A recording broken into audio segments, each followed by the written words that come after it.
Hi Scorpio! Welcome po sa ating channel. At ito ang inyong Daily Gabay Tarot Reading for August 10, 2024. Please be reminded kung naka-resonate kayo, comment down. Kung hindi kayo naka-resonate, ibigay niyo po sa iba kasi general reading po ito. This is for you Scorpio ngayong August 10, 2024.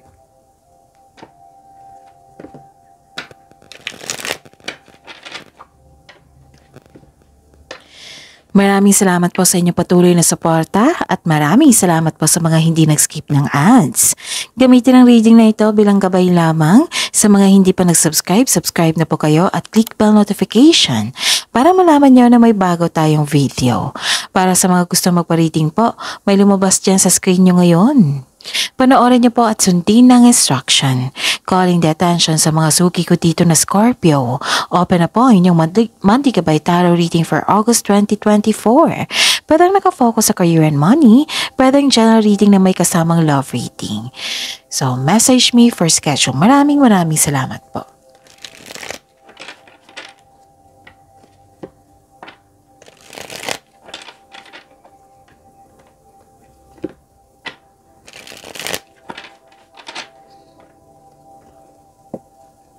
This is for you, Scorpio, ngayong August 10, 2024. Spirits Guide, mga ganap po ngayong August 10, 2024 para po kay Scorpio. Scorpio, I need 3 cards po.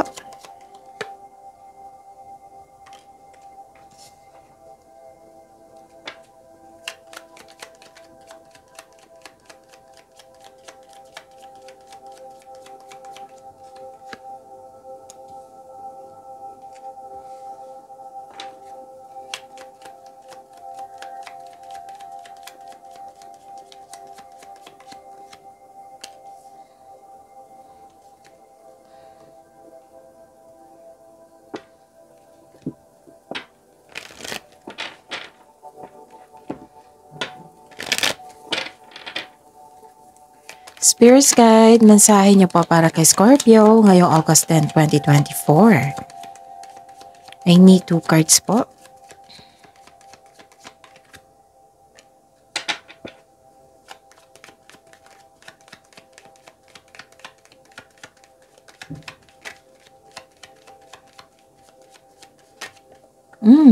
Kunin ko to. Okay. Scorpio, ngayong August 10, 2024, may natanggap kayong rewards, awards, this is fame, compliment, pwedeng feedback, magandang feedback. Tapos may nakita ako dito, ma-happy kayo kasi nakatanggap kayo ng grasya. Nangyari talaga to sa water signs. Wow! So, sa mga cross-watcher dito na Pisces, Cancer Pisces, yun na, may nangyari sa kay Scorpio, kay water signs na nakatanggap ng regalo, tulong, yon. And you are very happy. Nakatanggap kayo ng grasya. Okay? And may nakita ko dito gumawa kayo ng desisyon. Pwedeng regarding po ito sa passion. Tapos nag-harvest din kayo. Okay? Pwedeng sweldo nyo ngayon. Yung dumating is yung resulta sa inyong sipag. Resulta sa inyong sipag at tiyaga. Pwedeng sweldo, pwedeng may nag-abot ng tulong. Ito kasi may dito you're happy. Okay? Pero may naalala ka. Ingatan yung energy nyo ha, kasi nakita ko dito yung happiness, sayang naman. May naalala ka kasi nagkaroon ng cut off. What I meant is, pwedeng nangyari ito ngayon, pwedeng nangyari sa nakaraan, kasi nakita ko dito galit ka Galit ka kasi nasaktan ka, nagkaroon ng argument.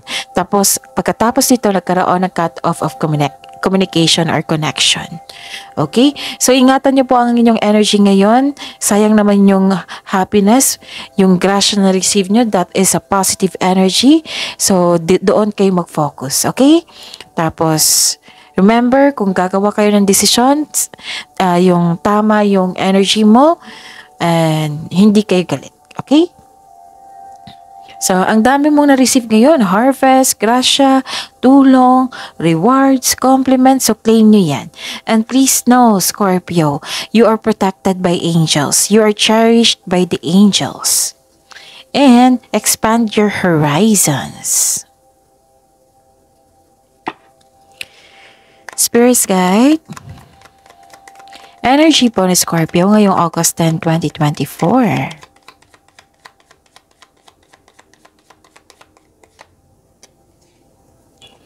And the clarification of this card po.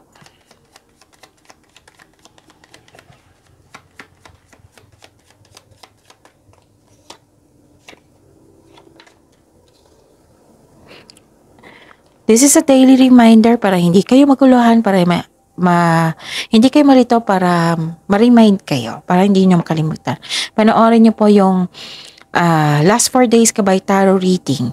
Like for example, napanood nyo ito ngayong August 10, 2024. Panoorin nyo po yung August 9, 8, 7, 6. Kung may nakita kayo or narinig kayo repeating message, kailangan nyo po iyan bigyan ng atensyon. Kung maaari po, bigyan nyo po ng solusyon at aksyon. Okay? At again, calling the attention sa mga suki ko dito na Scorpio, open na po ang inyong Monthly Kabay Tarot reading for August 2024. Pwedeng nakafocus sa career and money, pwedeng general reading na may kasamang love reading. Okay? Yun. Okay. Kamusta ang energy ni Scorpio? Exhausted, maraming gawain. May nakita ko dito na oo, marami kayong gawain. Marami kayong ginagawa. Parang nag-general cleaning kayo, no? Kasi sobrang dami ng gawain eh. Pwede maraming demands. Oo. Kasi napansin yung galing mo eh. So dito tayo magkuha ng produkto or service ni Scorpio kasi magaling siya. Tapos wag po daw kayo mag-say yes kung hindi naman kaya sa inyong schedule. Kasi nakikita ko dito na pressured na kayo, exhausted kayo. And some of you nakikita ko dito parang nag-general cleaning or maraming labadami. Oo. So yun, ingatan lang din yung energy kasi sayang naman yung happiness dito. Okay? And, yan. Huwag niyo i-pressure yung sarili niyo. Sabi po ng card dito, huwag niyo po daw i-pressure yung sarili niyo. Subukan niyo lang kunin kung ano lang kaya. Okay? Tapos may ganap din dito. Huwag kayong mapa-apekto sa isang intriga na hindi naman totoo, 'di ba? Kung gusto niyo malaman kung conscious kayo niyan, then find a way na malaman niyo yung katotohanan, kung totoo ba yan or hindi, kasi parang naapektuhan kayo dito. Pero nakikita ko dito, Scorpio, nagalit kayo. Pwedeng lumabas ito kahapon, no? Pansin nyo. So, bigyan nyo po. Baka most of you hindi pa na binigyan ng attention to. So, this is a reminder. Pinupush talaga ng cards nyo na kailangan nyo bigyan ng attention. Kung maaari po, bigyan po ng solusyon at aksyon. Huwag magpa-apekto sa intriga at mag-ingat po sa taong maluloko. So, this is a clarification of your cards here to here. Okay? Sa oracle cards nyo. Kasi nagalit kayo eh. Pwede nagalit kayo kasi hindi siya totoo sa inyo. Ikaw, totoong-totoo ka sa kanya, tapos siya hindi pala totoo. So, mag-ingat kayo sa manloloko. Instead na magalit kayo sa kanya, ipag-pray mo siya, ipag-pray mo yung nararamdaman mo at i-process mo yung nararamdaman mo sa inyong emotion. Pwedeng galit kasi nakikita ko ditong galit ka kasi nasaktan ka. Okay? At yun, nakikita ko rin dito na some of you, nakikita ko dito na may alam nyo lang mga nangyari pero in-ignore nyo. So, ang sabi po ng card dito, bigyan po daw ng attention para hindi to lumaki. Kasi pag lalaki ito, mas magkakaroon ng trouble. Okay? Hanapan nyo po daw ng solusyon. Kung pwede po ha, kasi at the end of the day, kayo po ang mag-desisyon niyan kung bibigyan mo ba ng action or hindi. Okay? Kasi klarong-klaro mo dito na may taong hindi totoo sa inyo. 3 card na po nagsabi niyan. Tapos, ang sabi po ng card dito, instead na maging conscious ka, instead ka na mag-overthinking ka, gawan mo ng solusyon. Okay? Bigyan ng attention, gawan mo ng solusyon. Kasi nakikita ko dito, umiiwas ka eh. Diba ang sabi ko sa inyo kanina, wag kayong mag-focus sa ganyan. Mag-focus kayo sa happiness kasi sayang. What the card says na kailangan talaga na yung bigyan ng solusyon. Okay? Para magaan sa pakiramdam, mabigyan ng solusyon, para hindi na yung conscious ka eh. Bigyan mo ng solusyon.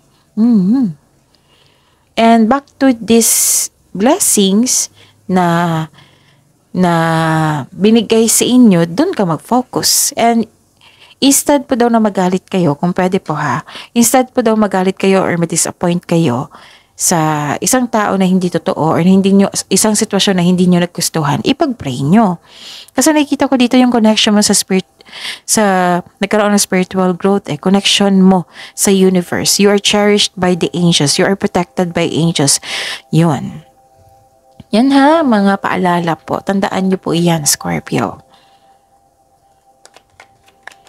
Spirits guide, career and money po. Para kay Scorpio ngayong August 10, 2024.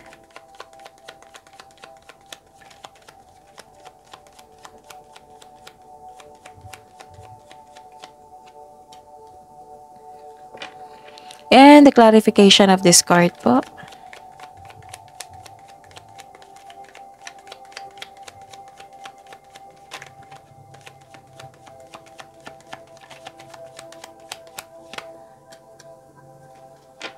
Okay, Scorpio. This is your career ha, and money. May nakita ko ditong okay. May binigyan na opportunity sa inyo pero hindi nyo daw tinanggap dahil sa meron kayong dahilan. Pwede din nagkaroon ng delay. So, ang advice po dito, habaan ng pasensya, bigyan ng unawa. Habaan ng pasensya. Okay, baka tinitest yung patience mo dito. So, may changes na ganap. Okay? Kasi cut off communication, may changes talaga niyan. Changes kasi may nalaman kayo na katotohanan. So, uncomfortable ka sa changes kasi conscious kayo eh. So, sabi po ng card dito, these feelings, these emotions, temporary lang yan.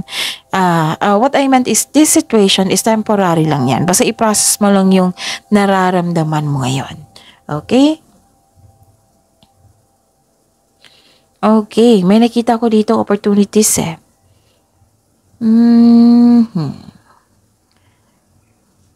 Okay. May nakita ko ditong possibilities and daydreaming. Pwede din nagmuni-muni kayo ngayon, nag-iisip ng mga plano, o pangarap sa buhay, nag-iisip ka ng mga desires mo sa buhay. Kasi ang sabi po dito, expand your horizons at ginawa mo nga. Okay?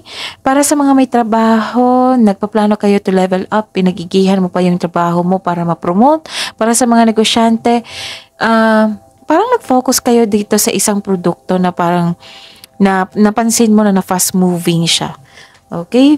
So, nag-focus ka, siguro nagpaplano ka times i-double ko yung inventory nito kasi fast moving. Ganun. Example lang po yan ha.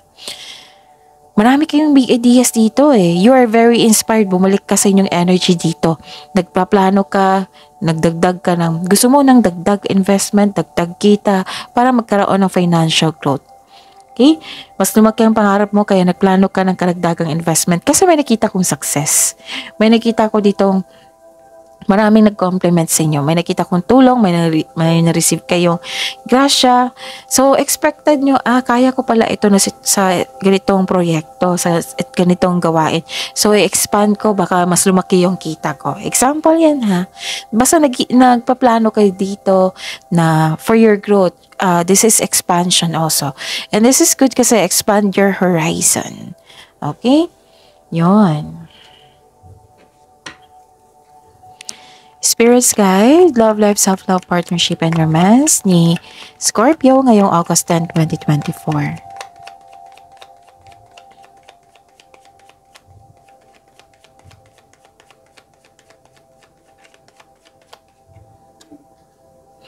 And the clarification of this card po.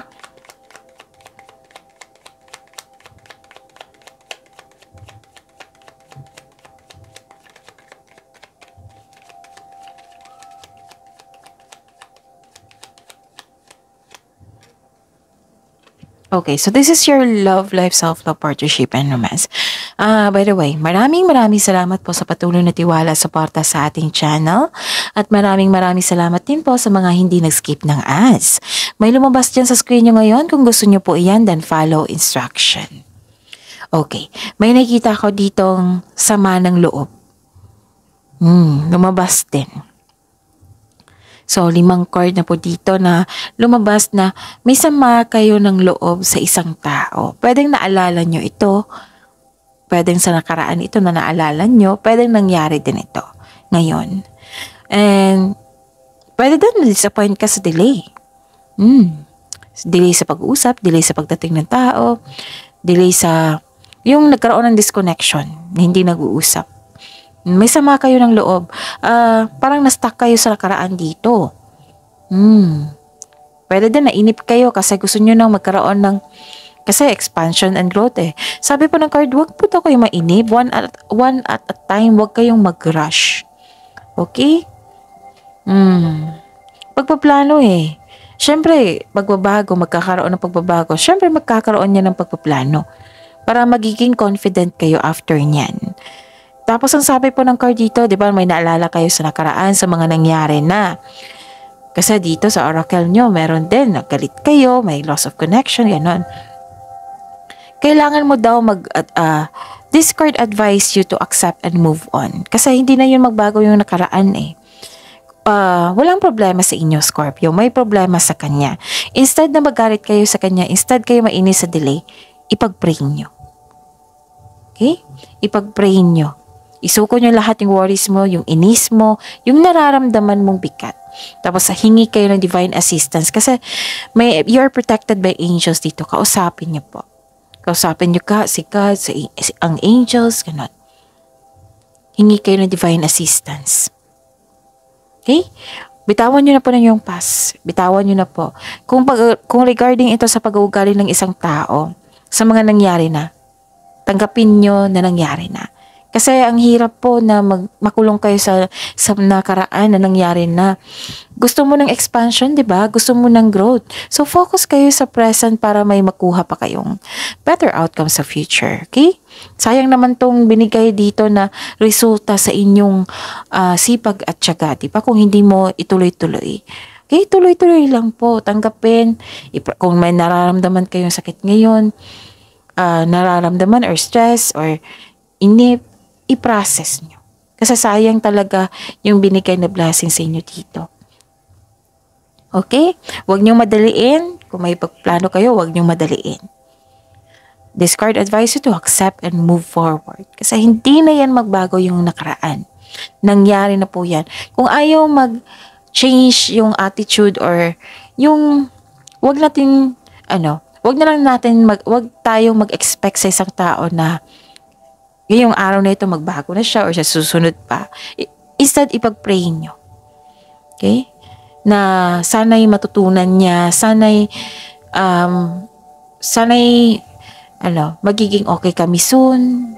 Yan, i-attract nyo.